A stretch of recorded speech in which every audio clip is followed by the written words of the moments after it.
That's his 1-inch bicep, man, and handsome Jack, man. Woo, mercy, booger wooger, man, feel good. I'll tell my people, all my brothers and sisters, don't you dare miss In Your Head every week, baby. God bless you all. Woo, mercy, love you guys. Hey, see you soon, man. God bless.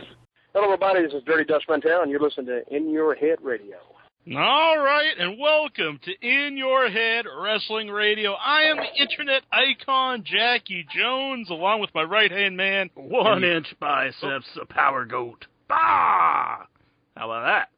That was pretty powerful, bah. I'm very impressed. There you go. And joining us, I've been wanting to say this for years, from the City of Angels, Bobby Fulton of the Fantastics. Man, I've got to take you on the road. Sounds great. Excellent. I'm very happy to have you on. And, yes, sir. Well, and you just mentioned off air, you've got a match coming up in October, and I know you got a big one coming up in WrestleCade. And, yep. What's it like for you to get back at, still wrestling at your age? How does it feel? Yeah. It's just like riding a bicycle, brother. I've been wrestling professionally since I was 16 years old. Mm-hmm. I'm 53. I'll soon be 54, October the 4th, 2014. And October the 11th, at the age of 54, I'm doing in my hometown, Chillicothe, Ohio. Mm-hmm. We're having a very special event for the Special Olympics of Ross Public Special Olympics. We're going to be wrestling for a reason. And it's to support Special Olympics. Not only am I going to be a part of the event, but the ECW, the franchise, Shane Douglas is going to be there. Also, the Native American Tatanka is going to be there. And listen to this, guys. A church reached out, Tabernacle Baptist Church of Chillicothe on the corner of Main and Hickory. They got a great big Life Center gym in which we're going to host the event. That's Saturday, October the 11th at 8 p.m. It's going to be wild, loud, and unpredictable, a great big night of world classic professional big-time wrestling. As my father started a company back in 1977, and I helped him, and I started wrestling in 77 also, James Hines Promotions. But we've always been the type of people to try to raise money, and a lot of people don't realize that years ago, we had the big wrestling events, but a majority of our wrestling was raising funds for booster clubs, fire departments, police departments. People don't realize that. We might wrestle if I was in the Jarrett territory at the Memphis Mid-South Coliseum on Monday and Tuesday. I was in Louisville. On Wednesday, I was in Evansville. But on Thursday, Friday, and Saturday, we was out helping local organizations throughout that territory raise money. The same with Bill Watts, the same with Jim Crockett, and so on and so forth. So to get things started, man, I'm excited about being on your program. A lot of people's told me about it, and I'm thankful for the opportunity that you finally asked me to come on. I'm excited about it. Well, excellent. I remember watching you perform at Fan Fest 2013, and there was a lot of great people on the show, and they were doing a lot of crazy moves and whatnot, and you guys came out, and you totally had the crowd, in the palm of your hands, and you weren't necessarily doing like these giant flips and whatnot, but it was just like you guys were out there telling a story, and it was fantastic. Thank you very much, my opponent. I didn't mean to cut you off. No, it's all right. I believe it was Action Mike Jackson. Go ahead. I was just saying, I believe it was Action Mike Jackson, who I'm a huge fan of. I wanted to put his name out there because I think he's about 63, if you don't mind me saying it. So we had over 100 years age between us. Mm-hmm. And, it's the difference in professional wrestling is going out. And this past year, Dr. Tom Pritchard was my partner against the Rock and Roll Express at the same event, and we had everybody that's every upstart in wrestling, from Chris Sabin, Cedric Alexander, all of them. And everybody told me we stole the show. Mm-hmm. You see, the thing of it is that you're exactly right. It might not be, we might not dive off the top of the arena, but what we do matters and counts. And that's just the way it is.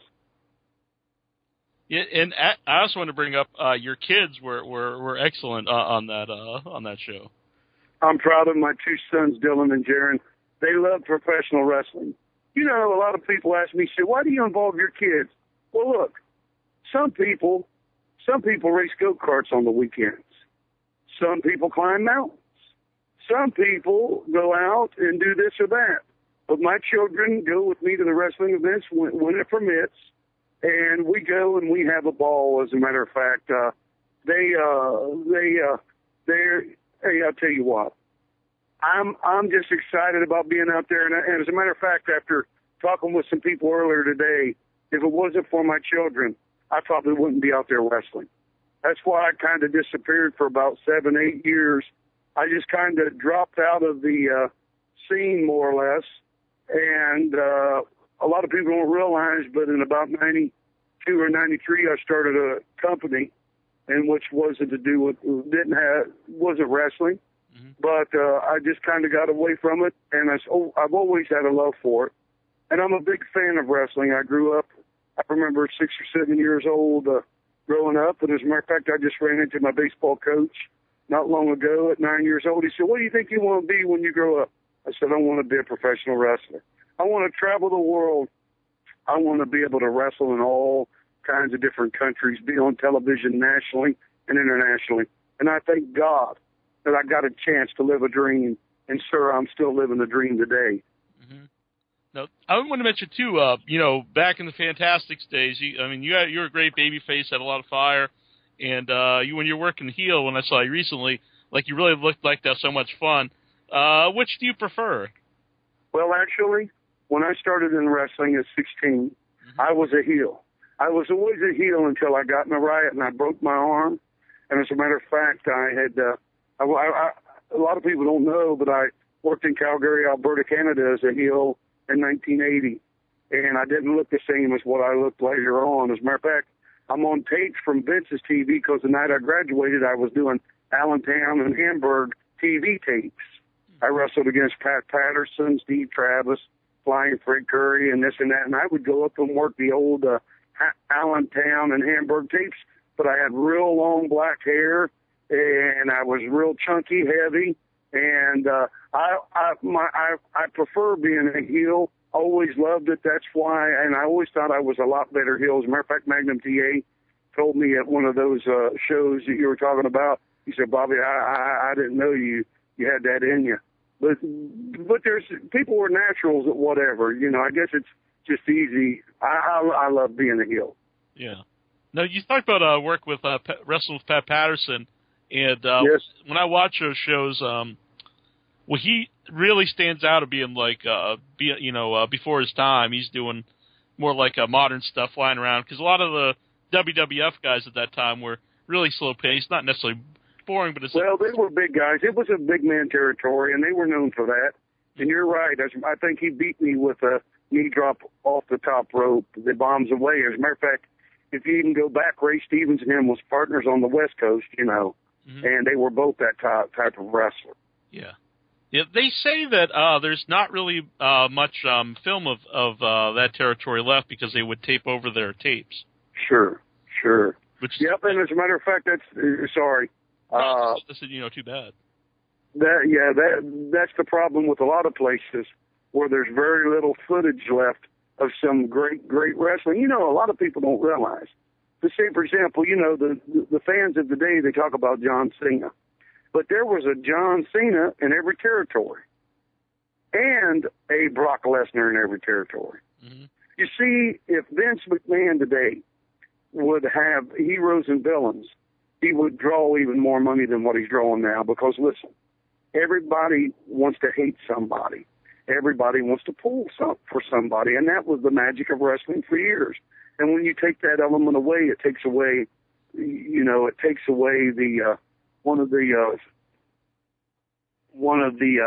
I got somebody trying to call me on my phone. I'm sorry, guys. Right. It takes away one of the major elements of professional wrestling, of the good guy and the bad guy, Yeah, I think that's just classic storytelling, and I've always, because I hear a lot of people say, well, after Austin, there's no really good guy and bad guy, but I always thought I think people don't really understand about that, because when I was watching Austin and McMahon, it was clear, like, I know Austin drank beer and he flipped people off, he wore black, but he was like clearly the good guy that you wanted to cheer for, and McMahon was clearly the bad guy you wanted to, hate. So it was still a classic babyface and a good guy. It was just, things, change. And that was the last one. The Rock and Austin was the last one. And the reason why I'm about ready to say, because you see, when I worked in Memphis, Jerry Lawler had been the top heel, but then he was the top babyface. Bill Dundee the same, Tojo Yamamoto the same, the Fabulous One, Jackie Fargo himself the same. You see, I was considered a white meat babyface, not because of my skin was white, but that was the type of babyface I was. I was the and Dirty Dutch Mantel, I got to throw his name in the hat about Memphis.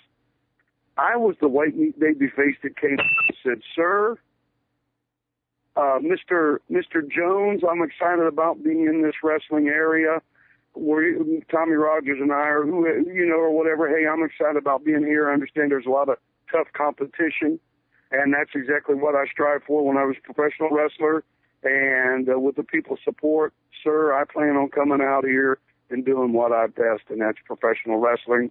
With the fan support, I plan out coming out on top, hopefully winning the championship belt somewhere down the line." Now, Stone Cold Steve Austin, he wasn't a white meat babyface, but he was a babyface because the people pulled for him, and here was the problem. Vince McMahon owned the company, and he was the top heel. What does that say for the rest of the heels in the territory or in the company? Mm-hmm. The boss is the heel, right? Mm-hmm. And then say for example,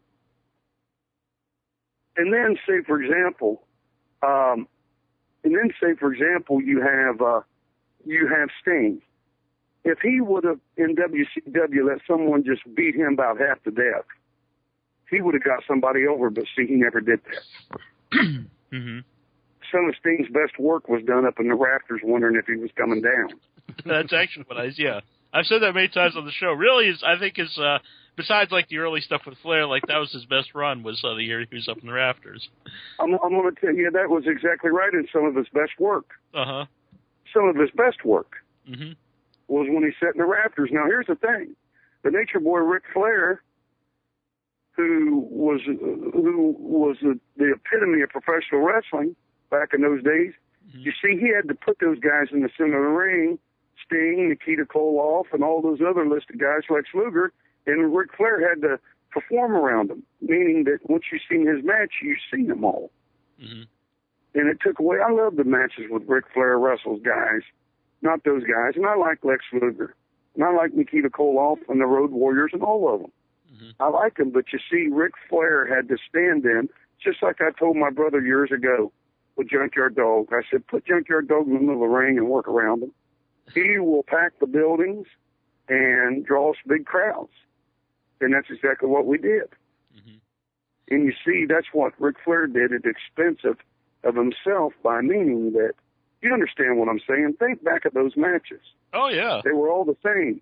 You could sit in your living room chair and say, okay, here comes this, here goes that. Mm-hmm. Here comes this, here goes that. Yeah, it's the chops in the corner, and then eventually they don't sell. The guy will not sell it right and throw him in the corner and then do it to him. Yeah, the flip, and sometimes he'd come up and drop an elbow on him. Other times but I mean, nothing against Ric Flair, but you see, guys. He was trying to work around them. You understand what I'm saying? Mm-hmm. And I don't even know how we got out here, but here's what I was going to say. Stone Cold Steve Austin was the last hot babyface. I could walk down Main Street anywhere USA and see somebody with an Austin 316 T-shirt on. Mm-hmm. Now, see, Vince could do that today, but Vince wants Ringling Brothers, Barnum and Bailey, WWE come to town once a year. And another thing I would do if I was running wrestling today, I'd bring back the in-house announcement guys. Because it's clearly, besides Cena and a couple other guys, ain't nobody really over there. Yeah. And see, you got to beat people to get over. Mm-hmm. You can't beat your top guys. You see, when you don't beat somebody, it doesn't mean nothing. Mm-hmm. And when you're all scrambling at the bottom of the pile, it don't mean nothing. But if you get out there and you have John Cena and a guy. John Cena's beating a guy real fast, just like Magnum Tia years ago. One move, and he gives him a belly-to-belly and pins him. Mm-hmm. Well, then all of a sudden, some other guy goes and he's killing people, stomping them. Maybe he won't pin them. And John Cena comes out and says, I'll tell you what, if I ever get in touch with that guy, and that belly-to-belly must go, going to be over. And, I mean, build it up like that. You know what I'm saying? Yeah. But they don't do that like that. Mm-hmm. When they did do it recently, when they did it with Ryback, and they had, like, the enhancement guys, and he was beating two at a time, so it really worked, and it's just a real simple thing. Like a great big guy, they're beating people real quick, and then you want to see him against someone, you know, a bigger opponent to see if he could beat them. It's just, to me, it's simple, you know. That's the truth, and let me tell you this.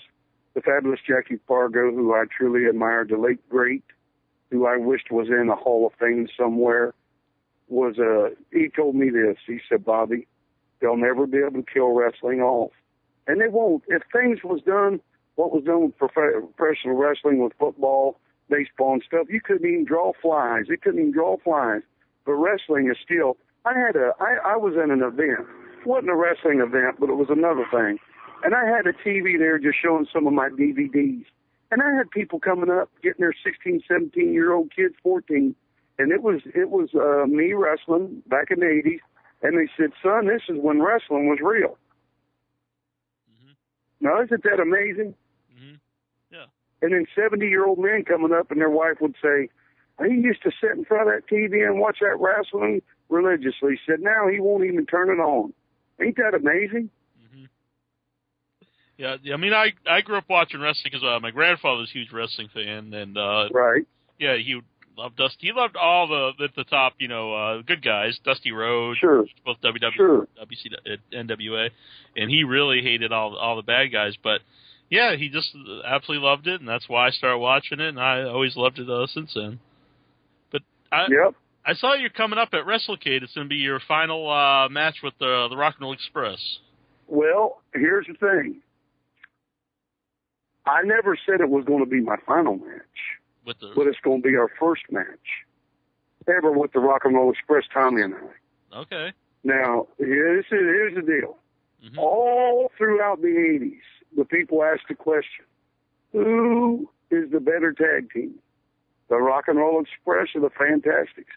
You see, we had to follow them in a lot of places, and some people would think we were trying to fill their shoes. Often we had to wrestle 3 times as hard to get as equally over as them. Mm-hmm. This match at WrestleCade is going to be a bit sold out already. I don't know if you know that or not. Yeah, it's a loaded lineup. Yeah, it's sold out. So people want to see wrestling. Look here, it's just like I tell people all the time. If you got what they're wanting to buy, then the people are going to come. If you're not, then they ain't coming. But it is a loaded lineup. It's a big card. But I'm thinking that between Tommy Rogers and I and Ricky Morton and Robert Gibson, we're going to steal the show. And Tommy Rogers and I have done that for years, regardless of who we wrestled, whether it was in the barbed wire cage matches against the sheep herders. And I might be speaking a little too boldly or whatever. We are older, but it's just like you said, it's the magic. You understand what I'm saying? Yeah. And, like I said, Cedric Alexander and Chris Sabin, all these guys, nothing against them, but they were there at that NWA Legends Fan Fest in Charlotte, and I don't think they could hold a candle to us. And it's something for the young guys to realize. Look here, the people ain't buying what they're selling on Monday night, so why go to your little town in Independentville and try to emulate that? You understand what I'm trying to say? Yeah, exactly. I know it was a little local show by me. I went to it, and they actually even had not a Titantron, but they had a video screen, a widescreen TV. Yeah. I got you. And they were just showing like a half hour of vignettes, and people were just sitting there, just bored out of their mind. They just wanted to see wrestling, not like. Yep. Well, here was the deal with me. If I had a TV program, man, when I came on and my intro started, I'd say, ladies and gentlemen, let's go to the ring for this first action-packed match. People are sick and tired of, and I mean, I'm not throwing off on Vince this whole time, and I don't want to, because I tell you something, there's a great, rich wrestling history that I'm thankful to God that I was involved in. But I'll just say this before I hear people all the time say, I get tired of 15 minutes of wrestling, an hour and 45 minutes of talking. Mm-hmm. People don't care about your car being blown up. And you know what's amazing is, before I'll go on a tangent. Here's Vince McMahon in the wrestling business, and he don't want to be in the wrestling business. Uh-huh. then won't he get out? And that other guy that works on top with him, I can't even think of his name, but they said he just goes nuts when you mention wrestling. Mm-hmm. Why don't they go back to the XFL or the World Bodybuilding Federation and leave the wrestling business alone? Let some people start things, but here's the problem. I just think the way wrestling is that, and this might get me a lot of heat with a lot of people, I don't care, is that on the independent scene, it's such a watered-down version of wrestling, it don't even resemble it because they're trying to copy off the WWE, and that ain't even wrestling. Mm-hmm. To a sense, I mean, it's got a ring, you understand? I hope I don't sound like I'm being whatever, but I'm speaking the truth and from the heart. Mm-hmm. Do you understand what I'm saying? I perfectly understand what you're saying. And, you know, most people agree. 90% of the people agree. There might be 10% that don't, but 90% of them agree. But with that being said, I'd like to change the course, and let's talk about a bunch of other stuff because there's so many great memories. You know, imagine growing up in Chillicothe, Ohio, and going upstairs late at night because we didn't have cable. We had the party line. That meant there was 5 or 6 people on the phone at any given time trying to use it. I don't know if you guys had that in Massachusetts or not, but I could hook my little cable from my TV to my screen because we had the windows open late on summer nights, and all of a sudden wrestling from Charleston, West Virginia would come in, and I'd see the Nature Boy, Ric Flair, and Blackjack Mulligan, and Rufus R. Jones. And then all of a sudden I would see the Sheik and Wild Bull Curry and Flying Fred Curry, and I just could not wait because, you see, back then there was no internet. So I had to go to Anderson's drugstore in Chillicothe to see the wrestling magazines so that I could see what was going on with professional wrestling. Mm-hmm. And for a while, the Sheik had lost all of his TV, so wrestling was dark in Ohio, but I could get that. Charleston, West Virginia. Your co-host, he remembers that, don't you, sir? I don't know if I'd let you guys, but you understand what I'm saying. The big man from the West Virginia state. Yeah, I'm about an hour away from Charleston in Huntington here. Yeah. So, man, you know, I'm setting up in Chillicothe. You know where that's at? Yeah. That's not that far. Chillicothe, Ohio, up 23, up 35. And all of a sudden, man, I'd get that screen would be right, and that TV would come in, man, and all of a sudden it'd be Mid-Atlantic Wrestling. And see, I'll tell you what's a funny thing. Years ago, I ran a show in 1991. Mm-hmm. Did we lose him? Uh-oh. We might have lost him all. We'll get him back here. Okay, we'll take a break and be right back. Hey, don't miss out. Stay with Dr. Death in your head on the internet. One of the best radio you can listen to. In your head. Come on with Dr. Death. Brother? Hello. All right. We got your back. Okay. What'd you do to me? You get tired of listening? No. We thought maybe it was reversed. Maybe we just had enough. You're like, I forget. No. Hey, can I tell you something, guys? You can tell, and I don't mean to walk on you when you talk. I mean to step on you, but I get excited about talking about professional wrestling. But let's see, where was it I had? I can't remember. No, you're talking about West Virginia. Oh, yeah. Well, I can't remember all what I was talking about. Oh, yeah, I was talking about, I said, in Pomeroy, Ohio, I said, asking me chair shots from beautiful Bobby Eaton. Let me tell you something, guys. It was all real. The chairs were real. Mm-hmm. And I took it like a man and put my hands down on my side, and he would bend that chair around my head and look like Fred Flintstone knots on my head after it was over with. But I said, when was the last time you all had wrestling? They said, a couple of years ago. I said, well, who was the main event? They said, Rip Hawk and Sweet Hansen. I said, you're talking about 20 years ago. That was the old Mid-Atlantic crew who come up to Ohio. That was for the fellow there from Huntington. They You know, they kind of crisscrossed over and snap. You know, there was territories back then. But sorry to Babylon. We have a question on the Facebook about some territories. A fan wants to know which territory had the wildest fans back in the 80s. Had the wildest fans? Mm-hmm. The meanest fans? The craziest, yeah. It'd have to be Mid-South Wrestling. I'll never forget getting thrown through the ropes, and the crowd would come right. As I was getting thrown out of the ring, the crowd would be coming right over the ropes on the Midnight Express. Uh-huh. And then I'll never forget being at San Diego Coliseum. I watched the guy get up out of his chair. Because, you know, we're standing back, and we're watching. And he came down out of his chair from the top of the building, ran right down the aisle, ran right up to the ring steps, ran right into the ring, and he was met by Hercules Hernandez, a man he probably wished he'd have stopped about midway on that trip because it wasn't pretty. Yeah. But that was a pretty wild territory. As a matter of fact, we were in Morgan City, Louisiana, me and Jim Duggan and my partner. And we were in a little Datsun 280Z. It might have been, I can't remember if it was Tommy's or who. But, man, the people loved us so much. They were beating on their cars. They knocked the inside rearview mirror off the windshield. And Jim Duggan said, man, they love us. Imagine what it would be like if they hated us. They would have turned the car over and torched it.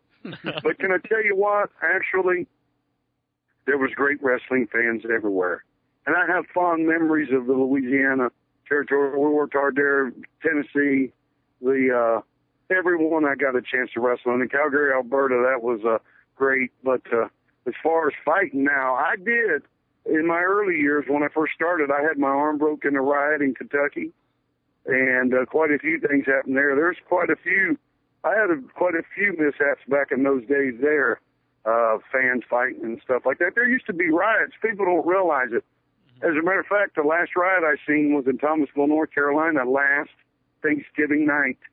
And the guy told me, take your sons and you guys go. And I let my kids watch through the window for a minute as the whole crowd got up and was fighting.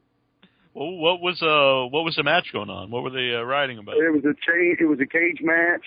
And what was really bad was one of the wrestlers came out of the ring and some woman slapped him. And about that time, a security guard shoved that woman down, something like that, and it just was on. Once things like that get escalated, it's over. Mm-hmm. You can kiss your tail goodbye. There's going to be someone hurt real bad, and it's not going to be good, you know. Mm-hmm.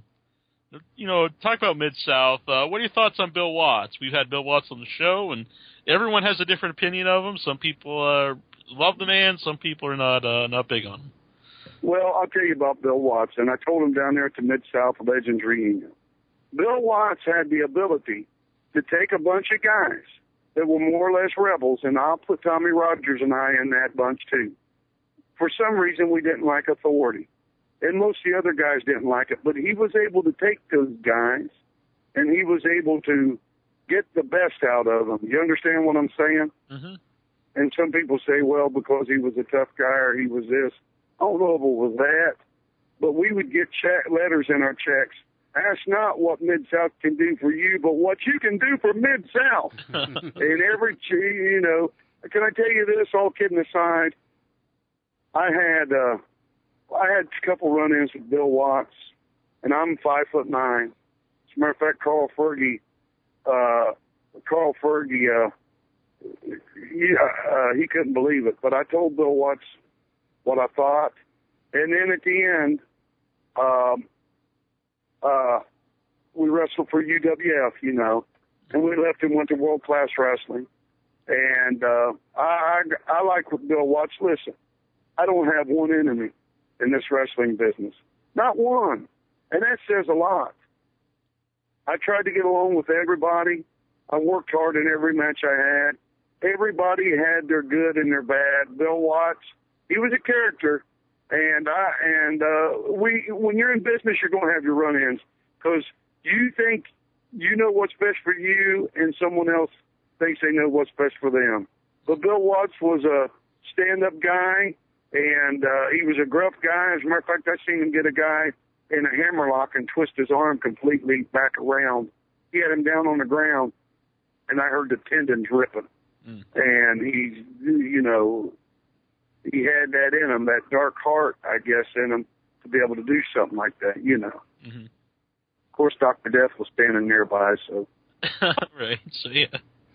Did you ever? Did you guys ever wrestle Dr. Death? Many times. Many times I wrestled Dr. Death. Thousands. As a matter of fact, one time I wrestled him in a single match, and I heard him tell the ref, Carl Fergie, he just tried to knock me down, and here I was 190, and he was 280, 300, maybe 315. Brother, I've told this story, and I'll tell you tonight. It was in the Monroe, Louisiana Civic Center. It was about a 70-yard run to the dressing room, and he pinned me at that point, and I heard him say that. I got up and took off, and he was right on my heels. I could feel his breath on my neck, chasing me back through the arena. Uh-huh. I know Dr. Death. I know him well. Mm-hmm. Yeah. We had Dr. Death on the show, too. He's a great guy. For toughest guys, where would you rank Dr. Death, and who else would you put on on your list for the toughest wrestlers? Tough guys? Mm-hmm. Dr. Death was tough. Oh, let me tell you something, guys. Some of the guys that you didn't think was tough was the toughest. Mm-hmm. I've always heard Tracy Smothers is very tough, man. Tracy Smothers. Well, listen, here's the deal, guys. And I'm going to say this. Yeah, Tracy Smothers. And I mean, I just did a thing with him just a couple of weeks ago. Me and him was on a show together. As a matter of fact, I can't remember but what I'm going to tell you is this. Tracy has a hot temper. And he don't mind letting it go. Now listen, some guys are vicious and mean and nasty. And what I'm talking about when it comes to fighting. Other guys are not that way. You understand what I'm saying? Mm-hmm. Yeah. I had somebody tell me that if wrestling was all legitimate, there would nobody be in professional wrestling, brother. Right. And I'll just say that and whatever. But I never tried to figure out who was the toughest guy, because here's the deal. Everybody's a tough guy in a small pond, but in a big pond, who's really the toughest? Mm-hmm. Just like what happened to Dr. Death in New York.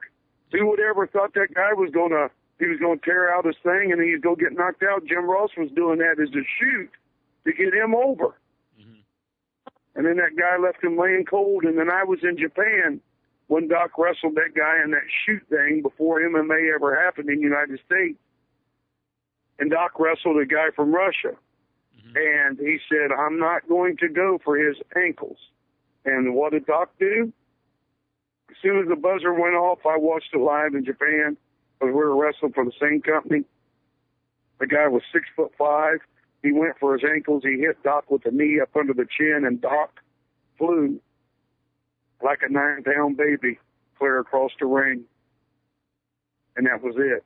Of course, Doc that day had found out he had had cancer. Yeah. And of course, he wasn't training properly. But let me tell you something. As much as he was the nicest guy, and I'm talking about Dr. Death Steve Williams, same guy I told you chased me, he was probably one of the toughest guys in wrestling, Dr. Death Steve Williams, as far as I know. Nope. I have to ask about your matches with the Midnight Express. Now, I'll tell you another tough guy. Yeah. A lot of people don't know it, Jim Cornette. Speaking of the Midnight Express. When I met Jim Cornette, I didn't realize he was such a big guy. He's pretty. Oh yeah, he's a pretty tough guy. Uh-huh. I think the world of Jim Cornette. As a matter of fact, I don't know if you realize this or not, but when we were back in the day in the Jarrett's territory, I used to ride with him and his mama to the shows. He was a photographer. Yeah. And I told Jimmy, I said, Jimmy, one day you're going to be in the professional wrestling business. I said, you'll never be a wrestler. I said, but you'll be a booker, and you'll do this and you'll do that. You'll be great. And that was my prediction for him back in the 1980s, early 80s, when he was still a photographer. And look what happened to him. Mm-hmm. You guys want me to get the crystal ball out again? No.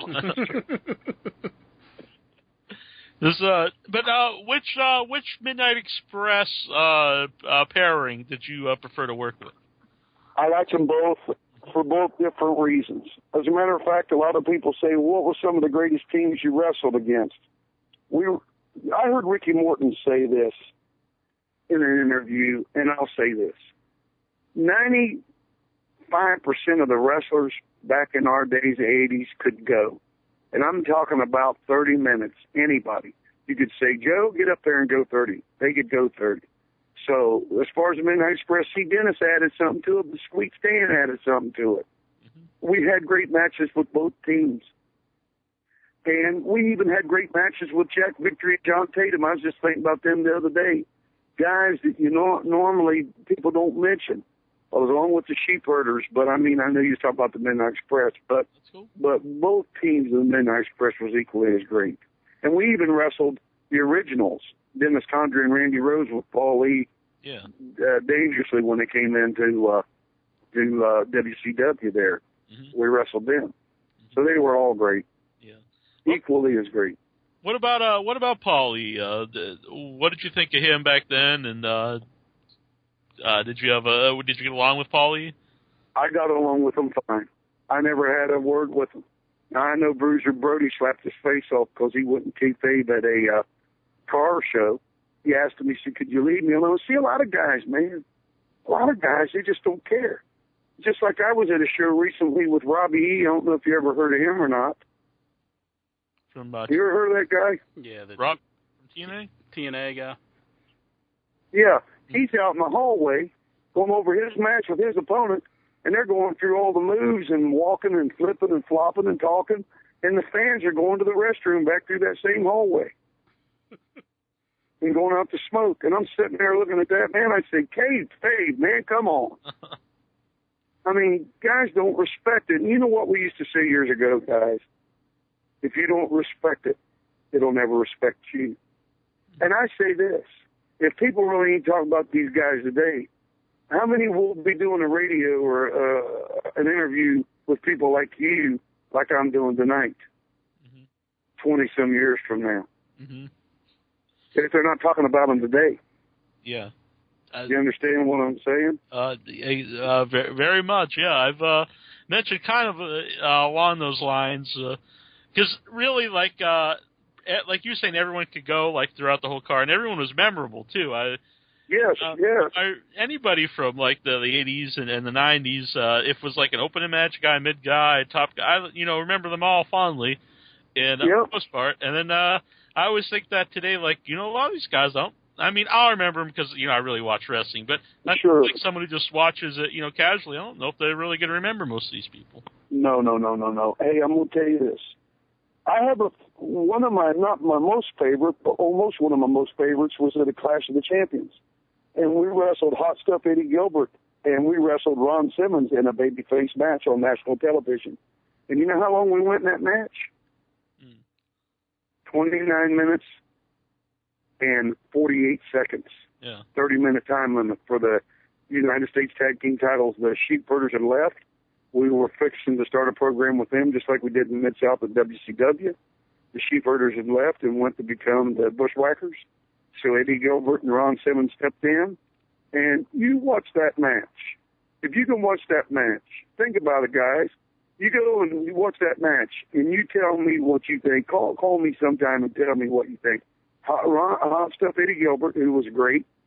Ron Simmons, who did his fair share in that match and worked hard and was great.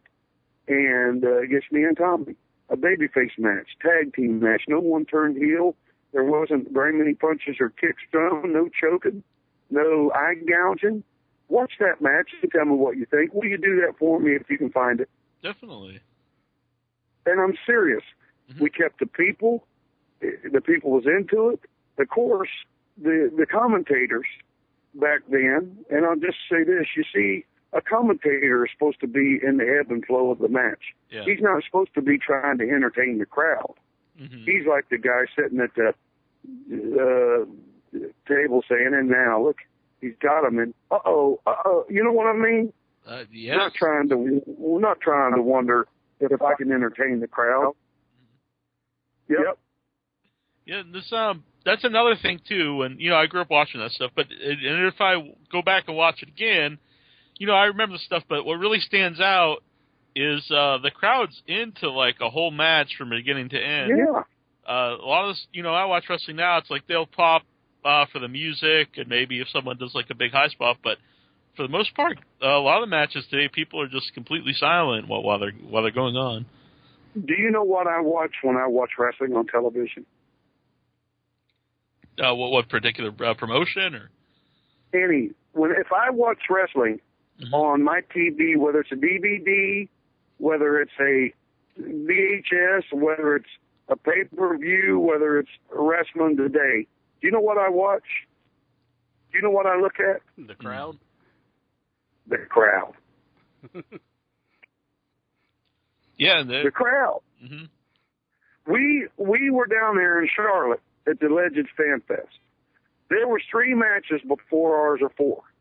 Somebody went to the guys and said, guys, they did all the flip-flop, flip monkeys and all this and that, jumped off the top of the building. And somebody came back and said, guys, I don't know if you know it, but every match you guys did the same moves. Mm-hmm.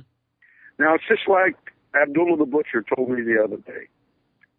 Bobby, these guys will say, for example, if the lariat's real strong, a guy goes out and throws it the first match, and the crowd goes nuts, right? Mm-hmm.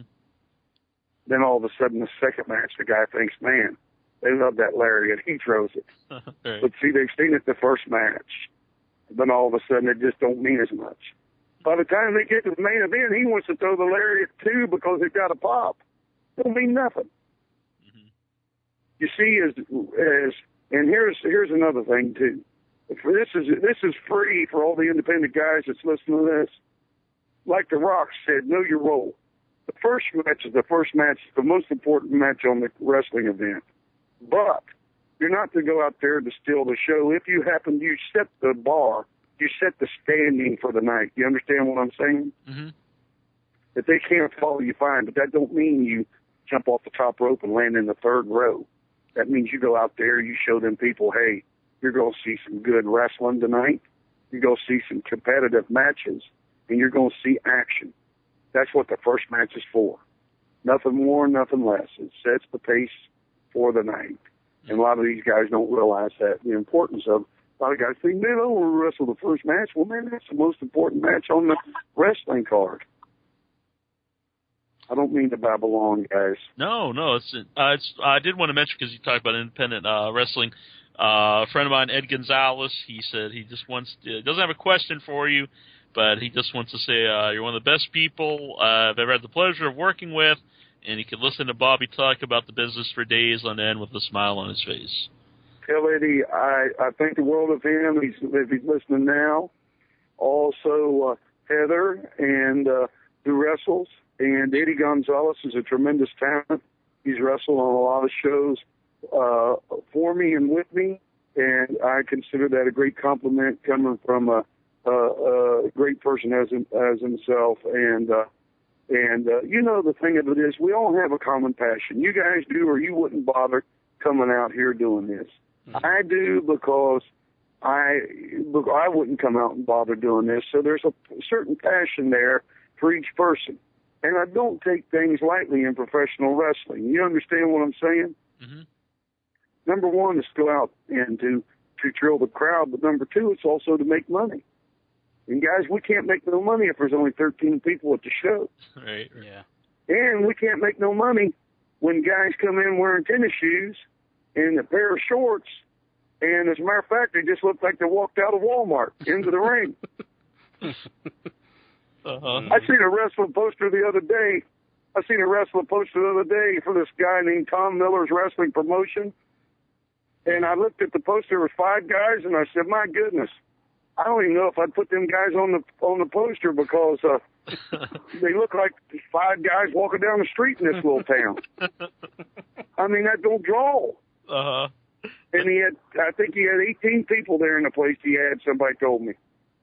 But, I mean, the thing of it is, guys, if you're going to get in the wrestling business, work out, but not only that, learn your craft.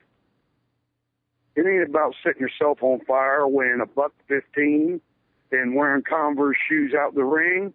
How many guys, let me ask you a question, guys. How many times you ever went to watch the watch the Cincinnati Reds, and half of them wore shorts, half of them wore blue jeans, half of them wore flip-flops out there to the baseball field. Uh-huh. I've never seen that. How many times did the Boston Celtics? Uh-huh. How many times have the Boston Celtics wore a pair of blue jeans cut off out to the basketball court and played? Nope, never seen that one either. How many times does the New York Jets go out there instead of wearing a football outfit? They got on a tank top and more tattoos than they got. As a matter of fact, their neck looks like a stack of dimes. Their arms look like two green garden hose sticking out, and they got on a pair of biker shorts and a pair of work boots. Nope, never seen that one either. No. I'm gonna tell you, you ever heard of Rocky Johnson? Oh yeah, Soul Man. My son, Dylan Hines, is 15 years old and he's in an early college program in North Carolina. And I say this. I say what I'm about to say is food for thought for every independent wrestler and every person out there, including myself. My son dresses impeccably, wearing suits and stuff like that because he chooses to. Rocky Johnson said, let me tell you something. Said he shook his hand and he told my son, well done. Listen, as you are dressed, you will be perceived. Do you understand what I'm saying? Yep. As you are perceived, you will be treated. If you look like a bum, you're going to be treated like a bum. If you dress, and the man, you can go to Walmart. There's 2 plugs for Walmart and buy a pair of slacks. Do you understand what I'm saying, guys? I exactly know what you're saying. You go in there looking like a bum dragon, and I mean, man, I'm guilty of it myself. I try not to do it anymore. But back in the days, I look back and I said, man, I wished I wouldn't have wore them sweatpants. That's ridiculous. Some people pay their hard-earned money, and here I come dragging in a pair of sweatpants. That's wrong. This is food for thought. Listen, we're having wrestling school, and we're not charging any extra money for it. Yeah, exactly. We do have a caller in the line, 828 area code. Who are you, and where are you calling from? Hey, this is Carol. Carol. Yes, I heard Bobby Fulton on here tonight. How are you? How are you? Good. Hey, I got two questions for you. I saw you at the Mid Atlantic Fan Fest, and I'm the one that wore that referee shirt that had the WCW logo on it. Right. And when you came around, you said you should have been the referee. And I've got that on. I've got that on video, and I just wanted you to know that I've got that on video, and I do appreciate you doing that. Yeah, man. See, you dressed the part. Yes, exactly. And I want to tell you another thing that I done something really good last year, and your son that you're just talking about, that he really done a good job, and he made me feel good when he done it. I had brought some wrestling figures to this guy, and the guy bought them from me, and I had a Shawn Michaels and a Triple H pack, and your son bought that, and it made me feel good because even though you are a professional wrestler, and I've known you a long time, and it made me feel good that a professional wrestler's son bought that and was going to take it home and hang it on his wall. Yes, sir. So it really made me feel good. It really made me feel good that he done that.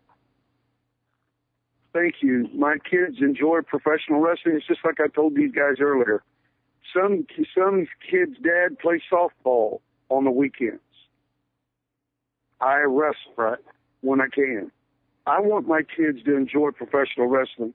I got a chance to live a dream, and I mean, just like you're saying, sir, we all have a passion for it. That's why we go out to events. That's why we go see things. That's why we care about wrestling. If we didn't care about it or have a passion for it, then we would just let it go to whatever it goes. But the thing of it you're is, right about that. You're definitely right about that. My dad, he loved professional wrestling, but he never got in. He never started doing it, but he got me started watching it, and I loved it ever since. Mm-hmm. And I've always loved it. Sure. And my cousin, she married one of the Crockett's, Jackie Crockett, and I'm pretty sure you know Jackie Crockett. Oh, yeah, I know Jackie Crockett, yes. Yeah, I would have came up there while you were at the Fan Fest, but you were busy, and I didn't want to bother you to tell you all this. But, you know, when I found out that InYourHeadOnline.com was going to have you on here, I had to call in and tell you. Here you are. You're telling him now. I'm very thankful. I'm very thankful. Hey, we all have a common bond in professional wrestling, and that's the love of the sport, not entertainment. But we do it. We're just like any other sport. It is entertaining, but the thing of it is that I appreciate the kind words you said about my son. We all love our children so much, and with the wrestling, me and my boys go out and we go to different towns and stuff like that, and we have a ball with it. Somebody said to me today, "Why do you get in the ring and roll around with your kids after the matches? You look like a fool up there." No, I don't look like a fool. I'm 53 years old, and I'm still able to get in there and roll around with my kids and try to teach them. I want to do whatever I can as long as I can enjoy it. You understand what I'm saying? Oh, yeah. Mm-hmm. Yeah. I believe that, no matter what, and I don't blame you for it either. I love professional wrestling. That's all I've ever loved to do, and I wish I could do it, but I can't, because I'm afraid of getting my bones broken. Number one, and it's just like you look at. I don't know if you watch it or not, but you look at WWE. I mean, that thing is going down the hill so daggone fast, it's pathetic.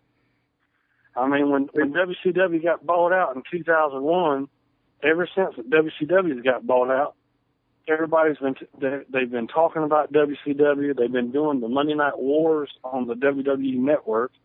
Yeah. And you know why Vince started that? You know why Vince started that network, don't you? He started that. He started that to show all the old. Remember years ago, he would call Dory Funk Hoss Funk. He wouldn't acknowledge any past in wrestling, but he said that he's doing this to try to get people to like his product today. Well, it's like apples and oranges, and people see that and they know they're being sold counterfeit. Yeah. You look at the old stuff, and I'm talking about the American Dream, Dusty Rhodes, Bibbit. I mean, he never went to one gym in his life, but the man could talk him into the arena and get in there and tear down a house, and the same thing with the Boogie Woogie Man, Handsome Jimmy Valiant, and guys like that.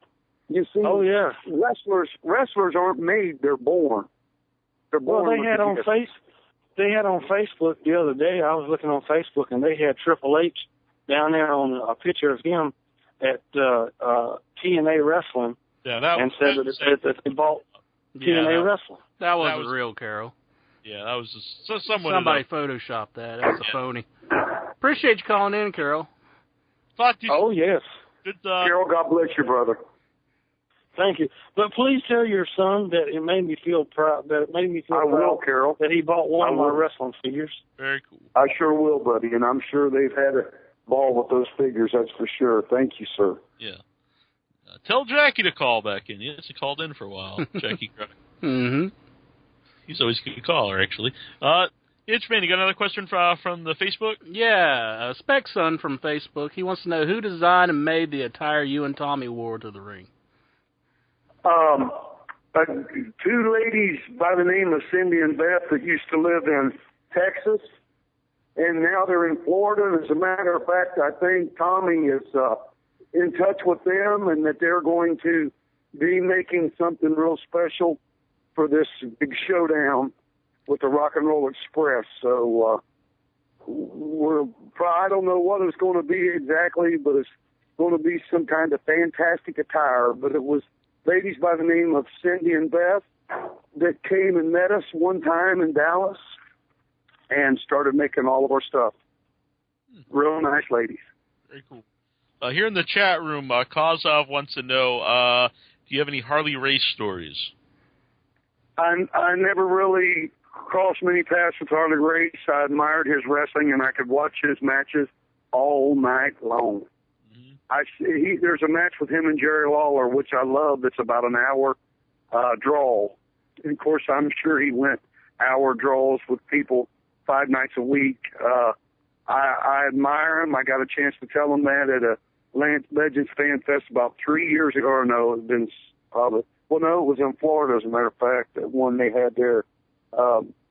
Because, you see, when I was wrestling, we couldn't go up to a guy and say, man, I really like your wrestling. I really admire your wrestling in the ring. You couldn't do that, because if you did that in the 80s or 60s, 50s, 70s or whatever, you'd say, Mark. You couldn't even act like you liked wrestling, you know. Yeah. Although we were all fans. I mean, I hear J.J. Dillon talking about what a big fan he was. I didn't know that he was as big a fan as I was, or a lot of these other guys. But you see, if you'll notice, the guys who loved wrestling as a kid really got the most out of it. The guys that didn't care much for it, they didn't contribute much to it. Actually, J.J. Dillon's one of the first guests we ever had on the show back in 2005. And when he found out I had a copy of Hooker signed by Lou Thez, he always tried to buy it from me, because he won himself. But yeah, that's a great book too, the J.J. Dillon book. I don't know if you've ever read his. Right. There's something about the seagulls. Yeah. I've never. Oh, wrestlers like seagulls. Yeah. It's I know he explained that name. I forget what it exactly meant, but it's a very good wrestling book. Have you ever thought about writing a wrestling book, Bug? I thought about it. About 6,000 times. And as a matter of fact, because mine, if I wrote a book, it would be some in wrestling. It would be a couple different facets of my life. I mean, if I started talking, you guys would go, "Oh, I can't believe that." Just funny things, you know, and this and that and everything. So, yeah, I've thought about it. And the older I get, the more I'm thinking about it. As a matter of fact, I'm going to be ordained in the ministry come September the 28th in Chillicothe, Ohio, God's Community Outreach. God called me to preach when I was a young boy, probably about 12 years old, but I got in an argument and said I'd rather be a wrestler and this and that, and God never quit the calling on my life. And as a matter of fact, I've done it off and on and still do today. And as a matter of fact, I'm going to be in Bridgman, Michigan tomorrow at a wrestling event. And on Sunday, I'm going to be speaking at a church up in Michigan. But as my passion is with wrestling, even more so my love for my Lord and Savior Jesus Christ. And I'm not going to get on a kick about that, but I'm just going to tell you,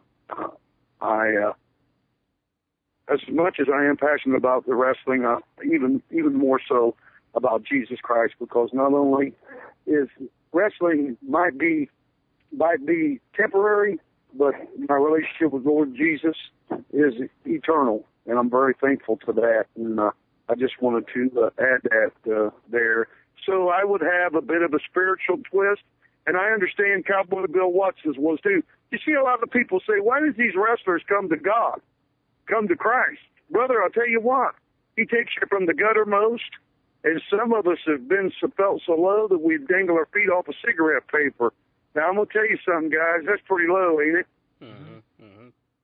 That is exactly what happens with a lot of guys. They have experiences out of this world to where they realize, man, I've got to change something here because I don't like where this is heading or I'm heading.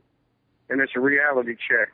And that's why so many guys, and the thing about it is, brother, everything is fleeting. Fame, fortune, everything.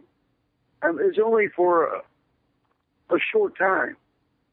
And but like I said, and I talked to Ivan Koloff and all these guys, and so many different guys. As a matter of fact, you remember the Big Boss Man guys? Mm-hmm. I went to Japan the last time, and I kept thinking, Lord, why am I going to Japan? And all of a sudden, I got to the Atlanta airport, and I seen Big Boss Man Ray Traylor. And I had something speak to me and said, That's the reason why you're here.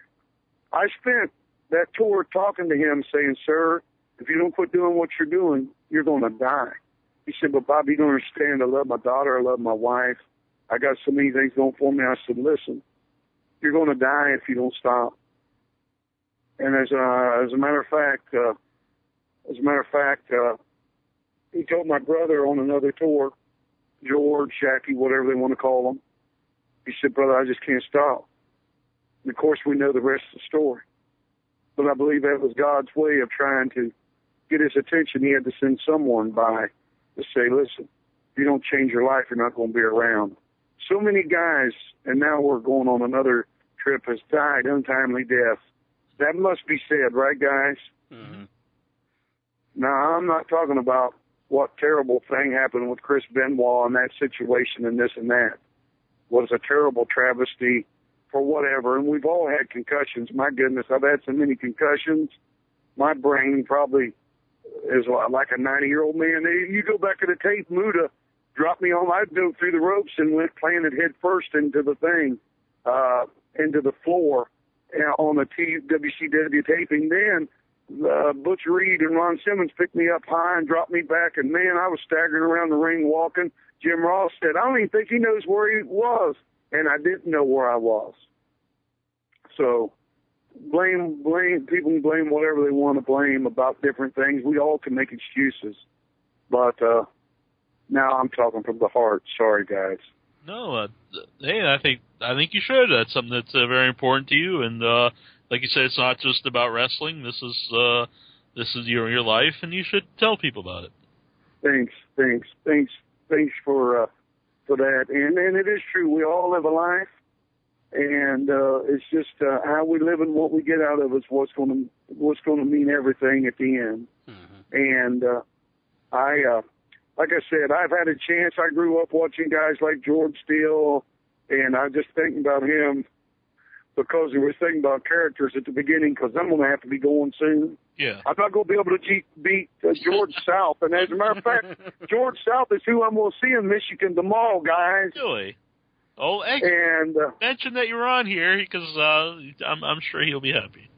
Yep, and I will. And we're in Bridgman, Michigan at the high school tomorrow at 5 p.m.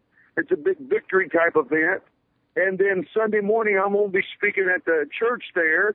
And then, like I said, Saturday, October the 11th at 8 p.m., it's going to be on at the Tabernacle Baptist Church in the Life Center Gym. Tatanka, the Native American WWE legend. Also, the ECW superstar, the franchise, Shane Douglas, myself, a whole host of others, a great lineup of wrestling stars. It's going to be wrestling. And I say RASSLIN for a reason, and that's the Special Olympics at Ross Public. And it's going to be a great time, October the 11th, 8 p.m. to be there. And I'm looking forward to seeing a lot of great fans around. It was so nice to talk to you two gentlemen. It was great. And I just want to say this about the guy from Huntington, West Virginia. Okay. If you could please do this for me. We can't find Cheerios up here anymore. Cheerios? Because you all are coming up buying them Cheerios. You all are buying them as donut seeds and taking them back to West Virginia and Eastern Kentucky.